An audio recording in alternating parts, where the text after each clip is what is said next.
¿Sabías que varias estrellas del cine de oro mexicano fueron calladas de forma despiadada por atreverse a decir lo que no debían? Desde advertencias directas dentro de los estudios hasta enigmáticos accidentes que les arrebataron la vida, estas mujeres pagaron un costo altísimo por alzar la voz. Quédate hasta el final, porque la última historia es tan perturbadora que muchos aseguran que fue un aviso para todas las demás. Miroslava Ester no solo fue una de las figuras más hermosas de aquella época dorada, también una de las más atrevidas. A finales de los años 50, ya convertida en una actriz sumamente solicitada, comenzó a hablar en privado y frente a reporteros de algo que incomodaba a muchos: la red de políticos y productores que dominaban la industria fílmica. Se cuenta que en una reunión organizada en la casa de Emilio "el Indio" Fernández, soltó casi en tono de chiste que había productores incapaces de dirigir películas, pero expertos en negociar favores políticos. Esa frase llegó a los oídos equivocados. Tiempo después, Jorge Negrete la encaró y le advirtió con severidad: esas cosas no se dicen ni jugando, niña. Sus allegados relatan que en las semanas posteriores recibió llamadas anónimas y advertencias encubiertas. Un fotógrafo de renombre llegó a decirle en persona: tienes que aprender a guardar silencio. Pero Miroslava siguió trabajando y dando entrevistas donde dejaba entrever lo que ocurría tras bambalinas. La mañana del 9 de marzo de 1955 apareció muerta en su departamento. La versión oficial señaló que se trataba de un suicidio por un desengaño amoroso, pero las contradicciones abundan. El frasco de barbitúricos permanecía casi intacto y las cartas halladas tenían fechas contradictorias. Testigos afirmaron que alguien la había visitado la noche previa. Una vecina incluso declaró haber escuchado una fuerte discusión, aunque su testimonio jamás se integró al expediente. Actores como Pedro Armendáriz quedaron consternados y convencidos de que algo más había detrás. Uno de ellos lo resumió así: Miroslava sabía demasiado y en este medio hay verdades que nunca deben repetirse. Fanny Schiller, por su parte, era llamada la señora del teatro, gracias a su voz imponente y porte dominante. Pero más allá de los aplausos, era una mujer que jamás se guardaba lo que pensaba. En la década de 1950, cuando los gremios de actores estaban controlados por intereses políticos, comenzó a alzar la voz en asambleas, exigiendo mejores condiciones para las actrices, denunciando favoritismos y pidiendo protección para las jóvenes ante los abusos de productores y directores. Durante una reunión en la ANDA, fue encarada por Fernando Soler, quien delante de todos le advirtió: si sigues hablando así te vas a quedar sin empleo. La sala se quedó en silencio, pero ella replicó con firmeza: prefiero perder el trabajo antes que perder la dignidad. Desde entonces empezaron las represalias, cancelación de proyectos, contratos que se desmoronaban a última hora e incluso amenazas más frontales. Un productor llegó a advertirle que no volviera a mencionar ciertos nombres si quería conservar la tranquilidad de su familia. Lo inquietante es que Fanny, siempre fuerte y con buena salud, comenzó a enfermarse de manera repentina. Sus últimos meses fueron una cadena de hospitalizaciones inexplicables. Sus amigas más cercanas, como Sara García, murmuraban en privado que la estaban debilitando poco a poco. El día de su muerte, los periódicos apenas reseñaron una breve enfermedad, sin mencionar jamás un diagnóstico claro. Algunos de sus colegas insinuaron que lo suyo no fue un desenlace natural, sino consecuencia de las presiones y del aislamiento al que fue sometida por desafiar al sistema. Su recuerdo quedó flotando en murmullos, compartido entre bastidores y en charlas de sobremesa. Fanny terminó convertida en un símbolo de resistencia, pero también en la advertencia de lo costoso que podía resultar hablar de más en aquellos años. Blanca Estela Pavón no solo era la inseparable pareja artística de Pedro Infante, también era una actriz lúcida que comprendía los negocios del cine mejor que muchos de sus compañeros. A finales de los 40, en pleno auge de su popularidad, comenzó a cuestionar públicamente las cláusulas abusivas que los estudios imponían a los actores. Repetía que las estrellas no eran propiedad de las compañías y que debían recibir regalías por las películas que continuaban proyectándose en las salas. Un reportero de la época rememora que, en una conferencia de prensa, Blanca soltó una frase que estremeció a varios ejecutivos: el público cree que somos millonarios, pero algunos seguimos trabajando como esclavos de los contratos. Sus palabras llegaron hasta los despachos de ejecutivos de Clase Films y Filmex, quienes no toleraban que una actriz tan querida comenzara a sembrar inconformidad entre sus colegas. Pedro Infante, que la estimaba profundamente, intentó apaciguarla y en privado le dijo: «Ten cuidado, Blanquita, aquí las paredes escuchan». Poco después, la tragedia ocurrió. El 26 de septiembre de 1949, Blanca Estela Pavón perdió la vida en un accidente aéreo en el Pico del Fraile, en el Popocatépetl. La versión oficial fue directa: fallas técnicas. Pero corrieron rumores de que el avión viajaba con sobrepeso y que las advertencias de seguridad fueron ignoradas. Algunos compañeros aseguraban que ella no quería abordar, que incluso comentó: «Tengo un mal presentimiento». Lo que siguió fue una mezcla de duelo y sospechas. Los archivos de la investigación permanecieron cerrados durante años y varios actores insinuaron que su repentina muerte favoreció a quienes deseaban silenciar su voz rebelde. La industria la elevó a mito, pero su denuncia sobre los abusos en el cine quedó sofocada, al menos de manera oficial. Rosa Carmina fue la indiscutible reina del cine de rumberas. Su magnetismo en pantalla era arrollador, y fuera de cámaras se distinguía por su carácter fuerte y desafiante. En los años 50, cuando dominaba la escena, comenzó a hablar sin reservas sobre los abusos sufridos por bailarinas y actrices en los cabarets, muchos de ellos controlados por empresarios con nexos políticos y, según rumores, con figuras del crimen organizado. En una entrevista declaró: «El problema no es bailar en un cabaret, el problema es que algunos quieren que bailes en su casa y sin cobrar». Sus palabras cayeron como bomba. Semanas después fue vista discutiendo acaloradamente en los estudios Churubusco con Ninón Sevilla, quien le pidió moderar su discurso porque podían cerrarle las puertas a todas. Rosa, firme, contestó: «Prefiero que me cierren las puertas a que me cierren la boca». A partir de ahí, su vida se transformó en un laberinto de amenazas. Comenzó a recibir llamadas en la madrugada y notas anónimas en su camerino. Marga López fue una de las intérpretes más queridas del cine nacional, reconocida por su dulzura y por la intensidad de su talento dramático.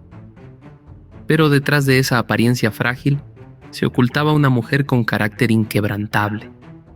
En los años 50, cuando el cine aún estaba bajo la lupa de la censura moral y religiosa, Marga empezó a expresarse en entrevistas sobre la hipocresía social.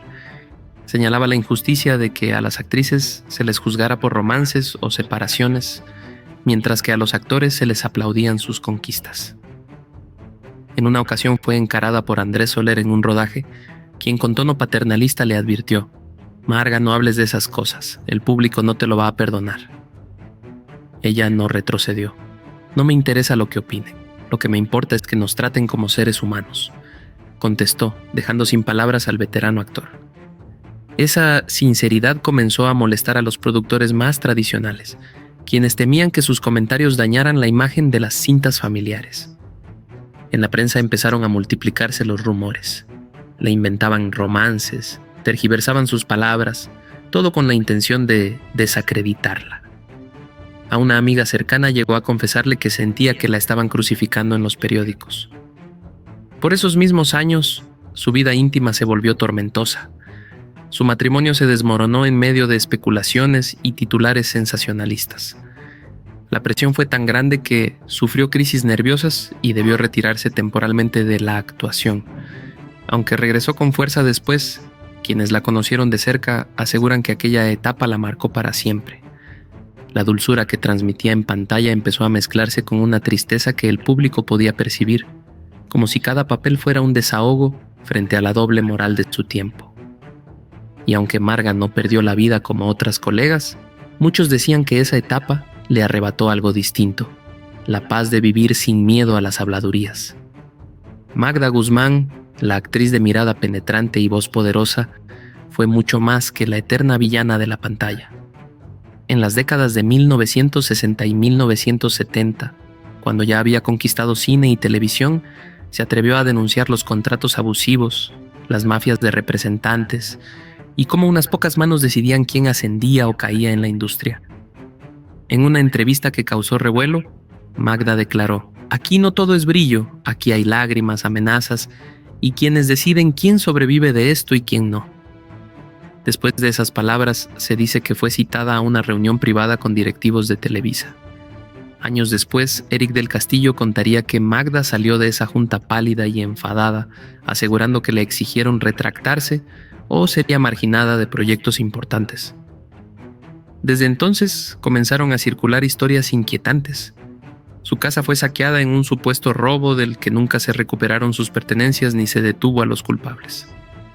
En los pasillos de la televisión empezaron a circular listas negras y de forma sospechosa su nombre figuraba entre ellas. Cuando Magda murió en 2015, oficialmente de un infarto, algunos periodistas insinuaron que su salud se había desgastado por los años de presiones y conflictos con las televisoras. Incluso se habló de que en sus últimos meses preparaba un libro de memorias donde pensaba revelar todo lo que sabía de los productores de su época. Ese manuscrito jamás apareció. Amigos cercanos como Carmen Salinas afirmaron que Magda se llevó secretos que hubieran estremecido la industria. Su partida cerró la historia de una mujer que nunca tuvo miedo de alzar la voz, pero dejó la incógnita de si el precio que pagó por no callar fue demasiado alto. Gloria Marín fue una de las actrices más admiradas de la época dorada. Su talento, su distinción y su relación con Jorge Negrete la transformaron en un verdadero ícono. Pero detrás de esa imagen deslumbrante existía una mujer que jamás temió enfrentar ni a la prensa ni a los productores.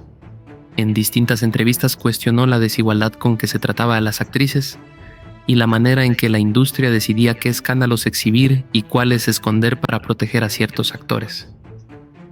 Una anécdota que recuerdan sus cercanos ocurrió en un rodaje de 1951, cuando Gloria protagonizó una fuerte discusión con David Silva, quien la reprendió por señalar los favoritismos en la asignación de papeles. «Si continúas diciendo esas cosas, te van a cerrar todas las puertas de los estudios», le advirtió. Gloria replicó con frialdad: «Prefiero que me las cierren a vivir humillada». Con el paso de los años, Gloria continuó trabajando, pero sus críticas se volvieron cada vez más frontales. En una cena de gala en el Hotel Regis, llegó a afirmar: «Las actrices somos las que cargamos con las consecuencias de esta industria», frase que incomodó a varios productores presentes. Lo extraño fue la forma en que su historia concluyó. En 1983, cuando aún tenía proyectos pendientes, Gloria Marín falleció de un paro cardíaco fulminante. Aunque el dictamen médico fue categórico, varios amigos aseguraban que semanas antes había recibido advertencias sutiles tras anunciar que planeaba escribir sus memorias, donde revelaría secretos sobre su relación con Jorge Negrete y los círculos de poder que dominaban el cine. Su repentina muerte alimentó rumores de que alguien no quería que ese libro viera la luz. Hasta hoy, no se ha hallado un manuscrito ni borradores de lo que pretendía publicar. Para muchos, su partida fue un mensaje silencioso. Había verdades que no podían ser contadas. Mapita Cortés, la actriz puertorriqueña que conquistó el corazón del público mexicano, vivió una trayectoria de contrastes, fama, belleza y éxito, pero también conflictos que la pusieron en la mira de la industria. En los años 50, cuando su nombre encabezaba las carteleras, comenzó a expresar su malestar por el trato que recibían las actrices extranjeras. Denunció que eran explotadas con contratos abusivos y que muchas ni siquiera recibían pagos justos por sus filmes. En una entrevista radiofónica, Mapita llegó a declarar: «Nosotras llenamos las salas de cine, pero somos las últimas en enterarnos de cuánto dinero generan con nuestras películas». Esa frase fue dinamita en los pasillos de las productoras. Semanas después fue citada a una reunión con ejecutivos y con Arturo de Córdoba, uno de los actores más influyentes del momento, quien, según testigos, le aconsejó moderar su discurso. Este medio no perdona a quien habla de dinero. Lo que siguió fue una cadena de episodios extraños, proyectos cancelados sin motivo, rumores de que era conflictiva y un aislamiento que debilitó poco a poco su posición en la industria. Mapita, que siempre había sido alegre y sociable, comenzó a apartarse de los reflectores. Años más tarde cayó en una depresión profunda que la llevó a retirarse temporalmente. Aunque volvió a la televisión en la década de los 70, quienes la conocieron de cerca aseguraban que nunca volvió a ser la misma. Falleció en 2006 de manera serena, pero su trayectoria quedó marcada como la de una mujer que pagó un precio demasiado alto por atreverse a hablar. Para algunos historiadores del cine, el silencioso castigo que recibió fue la prueba de cómo la industria podía destruir la carrera de una actriz sin necesidad de escándalos públicos, únicamente con rumores y puertas cerradas. Su caso sigue siendo uno de los más citados en conversaciones de investigadores, porque demostró que levantar demasiado la voz podía significar el principio del fin. Andrea Palma, considerada la primera gran diva del cine sonoro en México, gracias a La Mujer del Puerto, fue mucho más que una actriz. Era culta, con ideas firmes y sin miedo de opinar en público. A finales de los años 40, cuando ya era una figura consolidada, comenzó a pronunciarse sobre los conflictos laborales que sacudían la industria. Durante los años 50, cuando México la había consagrado como una de sus máximas luminarias, Amparo comenzó a manifestar su inconformidad con el trato otorgado a los intérpretes extranjeros. Convenios abusivos, jornadas extenuantes y salarios reducidos en comparación con los artistas nacionales. En una filmación en los estudios Churubusco, fue sorprendida discutiendo con un productor que intentaba imponerle más horas de las pactadas.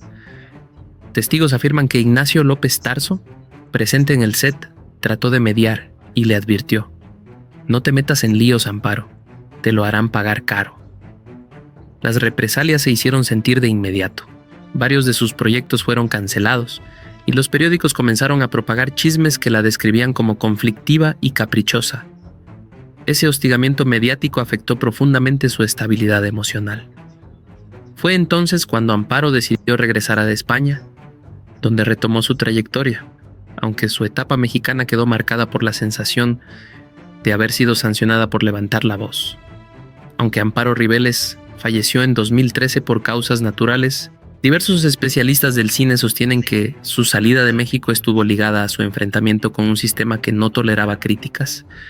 Su caso se convirtió en un ejemplo de cómo las actrices podían ser desterradas silenciosamente al desafiar a las figuras dominantes.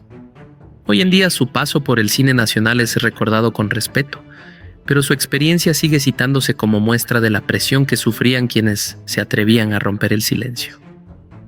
Marta Roth, originaria de Italia, pero convertida en una de las artistas más queridas del cine mexicano, se ganó al público con personajes de mujer refinada y sensible en cintas como Aventurera y El marido de mi novia. Sin embargo, detrás de la pantalla era una mujer de principios firmes. En entrevistas llegó a criticar la falta de apoyo a los actores retirados y la manera en que la industria desamparaba a quienes ya no resultaban rentables en taquilla. En una asamblea privada de la ANDA, según relataron colegas, Marta denunció que muchas intérpretes veteranas sobrevivían en el abandono y sin prestaciones sociales, mientras algunos líderes sindicales se beneficiaban económicamente. Uno de sus contemporáneos, Manolo Fábregas, la escuchó y le recomendó con seriedad: «Cuidado, Marta, esas cosas no se dicen públicamente». Pese a las advertencias, Marta persistió en sus señalamientos en entrevistas y artículos de prensa. Esa postura le trajo tensiones con dirigentes sindicales y productores, quienes poco a poco comenzaron a marginarla de proyectos televisivos de relevancia. Con el tiempo, Marta se fue apartando de la vida pública. Lo inquietante es que en sus últimos años aseguró en varias ocasiones que planeaba escribir un libro sobre su paso por la industria, pero ese proyecto jamás se concretó. En 2016, la actriz murió repentinamente en su residencia de la Ciudad de México. La noticia se comunicó de manera discreta, sin grandes homenajes ni ceremonias oficiales, hecho que sorprendió a muchos dado su legado cinematográfico. El que sus supuestas memorias nunca aparecieran y que su muerte fuera tratada casi con indiferencia por los medios, alimentó sospechas de que su voz fue silenciada simbólicamente, como si su verdad debiera permanecer en la sombra. Hasta la actualidad, los cinéfilos la recuerdan, pero su denuncia sobre el abandono de las actrices mayores sigue siendo un tema incómodo para la industria. Meche Barba, una de las rumberas más icónicas del cine de oro, brilló por la energía de sus interpretaciones y por dar vida en la pantalla a la esencia de los barrios en películas como Aventurera y Amor de la calle. Sin embargo, fuera de los sets, Meche era una mujer que jamás titubeaba en expresar lo que pensaba. Durante la década de 1950, cuando los cabarets y el cine de rumberas vivían su auge, Meche Barba denunció sin reservas los abusos que sufrían las bailarinas, sueldos miserables, contratos leoninos y presiones de empresarios que buscaban controlarlas incluso fuera del escenario. En una ocasión, según relatan testigos, fue advertida por Germán Valdés Tintán, quien con tono amistoso le dijo: «No te busques problemas, Meche, que en este medio los que mandan no perdonan». Pero Meche no se detuvo. En entrevistas reveló cómo las mafias controlaban los cabarets y cómo muchas actrices eran obligadas a aceptar compromisos fuera de la pantalla para mantener su lugar en los filmes. Esa valentía le costó caro. Rápidamente comenzaron a cerrársele las puertas en los estudios, y los papeles protagónicos que antes eran suyos pasaron a otras intérpretes. La prensa la tachó de conflictiva y sus apariciones en cine disminuyeron drásticamente. Aunque vivió muchos años más, falleció en 2000, y sus últimos años estuvieron marcados por la nostalgia y la sensación de haber sido castigada por hablar de más. Amigos cercanos comentaron que Meche nunca dejó de recordar cómo fue apartada del cine en el mejor momento de su carrera. Para numerosos historiadores, su historia demuestra que la industria no siempre necesitaba eliminar físicamente a las actrices para silenciarlas. Bastaba con aislarlas, arruinar su reputación y dejarlas sin trabajo para que su voz desapareciera de la conversación pública. María Félix no solo fue la diva más grande del cine mexicano, sino también una mujer que jamás se dejó intimidar por productores, políticos o periodistas. La doña era célebre por su lengua filosa y por decir en voz alta lo que muchas otras callaban. En entrevistas criticaba abiertamente el machismo de la industria, los abusos de poder y las presiones que se ejercían sobre las estrellas para mantenerlas bajo control. En una famosa ocasión fue enfrentada por Jorge Negrete durante una cena en casa de Agustín Lara, quien le pidió que dejara de provocar a los periodistas con sus declaraciones. Esa frase llegó a los oídos equivocados. Tiempo después, Jorge Negrete la encaró y le advirtió con severidad: «Esas cosas no se dicen ni jugando, niña». Sus allegados relatan que en las semanas posteriores recibió llamadas anónimas y advertencias encubiertas. Un fotógrafo de renombre llegó a decirle en persona: «Tienes que aprender a guardar silencio». Pero Miroslava siguió trabajando y dando entrevistas donde dejaba entrever lo que ocurría tras bambalinas. La mañana del 9 de marzo de 1955 apareció muerta en su departamento. La versión oficial señaló que se trataba de un suicidio por un desengaño amoroso, pero las contradicciones abundan. El frasco de barbitúricos permanecía casi intacto y las cartas halladas tenían fechas contradictorias. Testigos afirmaron que alguien la había visitado la noche previa. Una vecina incluso declaró haber escuchado una fuerte discusión, aunque su testimonio jamás se integró al expediente. Actores como Pedro Armendáriz quedaron consternados y convencidos de que algo más había detrás. Uno de ellos lo resumió así: «Miroslava sabía demasiado y en este medio hay verdades que nunca deben repetirse». Fanny Schiller, por su parte, era llamada la señora del teatro, gracias a su voz imponente y porte dominante. Pero más allá de los aplausos, era una mujer que jamás se guardaba lo que pensaba. En la década de 1950, cuando los gremios de actores estaban controlados por intereses políticos, comenzó a alzar la voz en asambleas, exigiendo mejores condiciones para las actrices, denunciando favoritismos y pidiendo protección para las jóvenes ante los abusos de productores y directores. Durante una reunión en la ANDA, fue encarada por Fernando Soler, quien delante de todos le advirtió: «Si sigues hablando así te vas a quedar sin empleo». La sala se quedó en silencio, pero ella replicó con firmeza: «Prefiero perder el trabajo antes que perder la dignidad». Desde entonces empezaron las represalias, cancelación de proyectos, contratos que se desmoronaban a última hora e incluso amenazas más frontales. Un productor llegó a advertirle que no volviera a mencionar ciertos nombres si quería conservar la tranquilidad de su familia. Lo inquietante es que Fanny, siempre fuerte y con buena salud, comenzó a enfermarse de manera repentina. Sus últimos meses fueron una cadena de hospitalizaciones inexplicables. Sus amigas más cercanas, como Sara García, murmuraban en privado que la estaban debilitando poco a poco. El día de su muerte, los periódicos apenas reseñaron una breve enfermedad, sin mencionar jamás un diagnóstico claro. Algunos de sus colegas insinuaron que lo suyo no fue un desenlace natural, sino consecuencia de las presiones y del aislamiento al que fue sometida por desafiar al sistema. Su recuerdo quedó flotando en murmullos, compartido entre bastidores y en charlas de sobremesa.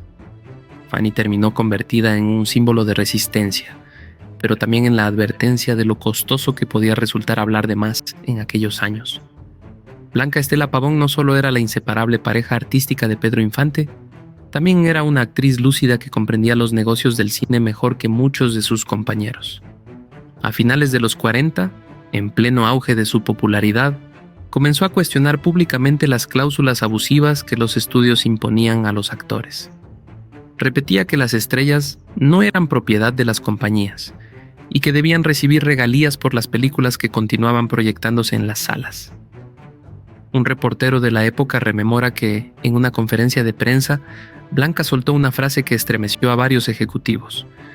El público cree que somos millonarios, pero algunos seguimos trabajando como esclavos de los contratos. Sus palabras llegaron hasta los despachos de ejecutivos de Clase Films y Filmex, quienes no toleraban que una actriz tan querida comenzara a sembrar inconformidad entre sus colegas. Pedro Infante, que la estimaba profundamente, intentó apaciguarla y en privado le dijo: «Ten cuidado, Blanquita, aquí las paredes escuchan». Poco después, la tragedia ocurrió. El 26 de septiembre de 1949, Blanca Estela Pavón perdió la vida en un accidente aéreo en el Pico del Fraile, en el Popocatépetl.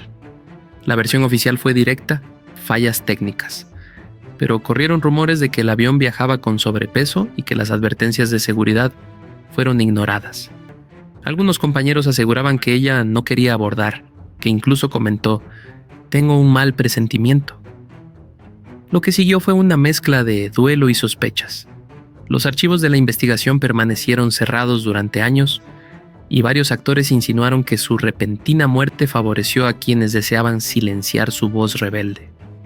La industria la elevó a mito, pero su denuncia sobre los abusos en el cine quedó sofocada, al menos de manera oficial. Rosa Carmina fue la indiscutible reina del cine de rumberas. Su magnetismo en pantalla era arrollador, y fuera de cámaras se distinguía por su carácter fuerte y desafiante.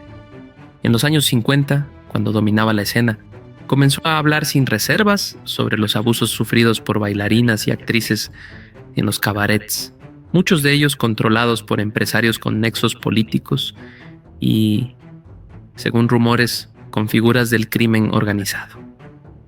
En una entrevista declaró: «El problema no es bailar en un cabaret, el problema es que algunos quieren que bailes en su casa y sin cobrar». Sus palabras cayeron como bomba. Semanas después fue vista discutiendo acaloradamente en los estudios Churubusco con Ninón Sevilla, quien le pidió moderar su discurso porque podían cerrarle las puertas a todas. Rosa, firme, contestó: «Prefiero que me cierren las puertas a que me cierren la boca». A partir de ahí, su vida se transformó en un laberinto de amenazas. Comenzó a recibir llamadas en la madrugada y notas anónimas en su camerino. Años después, un chofer de producción confesó que un grupo de hombres la interceptó en el estacionamiento para advertirle que dejara de hablar si no quería desaparecer. Aunque Rosa sobrevivió, su carrera se desplomó.